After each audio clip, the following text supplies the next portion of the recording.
How to fix Taobao stock on loading or white screen. In this video, I will guide you step by step on how you can fix Taobao stock on loading or white screen. The first thing you want to do is force close the application. For that, simply exit out of Taobao. Then you want to open the app switcher and swipe Taobao away. Now relaunch Taobao and check. Another way to force quit is you simply want to open up your settings. Now tap on apps. A list of applications will be shown over here. Go ahead and search for Taobao. Once you find it, go ahead and tap on that. Now you can tap on force stop, then tap on OK.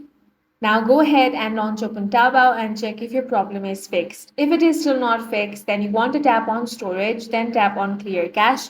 You also want to make sure you're using the latest version of the app. For that, open up Play Store, then search Taobao. Now tap on the update option. If it is still not working, then you want to make sure your internet connection is stable. You can switch between Wi-Fi to mobile data and check.